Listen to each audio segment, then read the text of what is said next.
2018년에 이 제약회사들에 대해서 굉장히 문제가 있었어요. 금감원의 회계 감리에서 문제가 됐던 게 이제 R&D예요. 연구인력개발비에 대한 겁니다. R&D가. 그래서 일단 우리가 이제 이렇게 해석을 해야 되는 거예요. 쉽게. 우리가 임상이라는 말씀을 많이 들어보시지만 임상, 1상, 2상, 3상 이렇게 되는데 여러분 되는데 임상, 1상이라는 게 뭐 그냥 동물들이고요. 아주 극소수의 인간이고 좀 많은 인간들인데 이게 이제 문제가 이게 제약회사들이 신약을 개발할 때 어디까지가 연구비고 개발비냐의 논란이 있었는데 여러분 있었는데 이 회사들이 주로 2016년까지 상당수가 개발비로 잡으셨어요. 이 R&D 비용을. 그래서 금감원이 2018년에 제약회사들의 신약 개발할 때 지침이 하나 나왔어요. 이건 실제로 내부적으로 아주 복잡한 문제가 있어요. 그것까지는 제가 좀 뭐라 그럴까 그냥 얘기하기 싫어서 좀 추잡스러워서 그냥 놔두고요. 어떤 게 나왔냐면 임상 3상 이후에 발생하는 비용부터 개발비고 그 이전까지는 다 연구비다, 비용이다 이런 지침을 낸 거예요. 그리고서 이 지침에 따라 2018년 9월 말까지 회사가 스스로 자진해서 수정해라 회계 처리를. 그러니까 개발비로 잡은 것 중에 이 지침에 따라 연구비에 해당하면 9월 말까지 이렇게 하라는 거죠. 이렇게 하라는 거죠. 대변에 개발비를 떨고 만약에 100억이다 그러면 이거를 차변에 미처분 이익잉여금으로 떨어달라는 거였어요.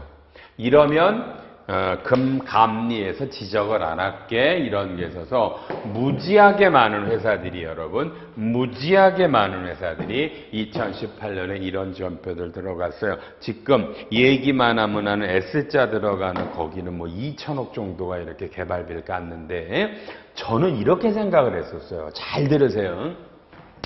세법의 문제란 말이에요. 그럼 세법은 원래가 기업 회계를 따라가는 건데 그러면 이거는 만약에 이게 여러분 2016년에 개발비로 잡은 거라면 저는 이건 그렇더라면 2016년에 연구비다. 그럼 이거는 세법상으로는요 2016년에 선금이지 않냐. 근데 회사가 2016년에 자산을 잡고 2018년에 이런 숫자를 넣는다라면 제 생각은 2018년 거를 경정 청구해서 선금에 해당하는 거를 회사가 자산 잡았네요. 경정에서 돈을 돌려받고 그 다음에 요거를 오래되는 건 어떻게 돼요? 미처분이니까 요놈을 선금으로 100억을 기타 잡고 옛날에 선금했으니까 선금 불산이 100억을 유보로 해서 요렇게 해야 된다라고 저는 지금도 이게 맞다고 봐요. 이렇게 해서 2016년 걸 경정에서 돌려받고 18년에 이렇게 동시에 익선금을 때리면 되는데 아마도 국세청이 이게 싫었던 모양입니다. 그래서 옛날 걸 경정하지 말고 이 금액을 즉시상각의제로 본다. 즉시상각한 걸로 봐서요. 그렇죠? 이거를 일단 요거를 선금으로 넣고 올해 개발비 한도가 있죠. 여러분이 만약에 5년으로 했다. 세무서도 5년 신고했으면 한도 혹시 초과가 되면 초과되는 놈을 선금불산이 판다. 그리고 아직 이게 뭐예요? 그죠? 하나도 아직 개발이 완성이 안 됐다고 본다? 그러면은 선금사비인데, 어쨌든 회사가 떨어냈으니까, 개발이 자산이 아니니까. 그래서 이거는 그냥, 일시에 비용을 떤 걸로 봐서 세무조정으로 선금을 넣어놓고 한도 초과를 좀 끌고 가라는 뜻으로 한 겁니다. 저는 지금 이 순간도 이 해석은 잘못됐다고 봅니다. 이게 세법이 이런 게 받으면 안 되죠. 이거 그죠? 옛날 걸 경정해야 되는데 경정해주기가 싫은 것 같습니다. 그래서 이거를 즉시상각 의제로 가라니까 요건 저처럼 경정하신 분이 참 곤란한 겁니다.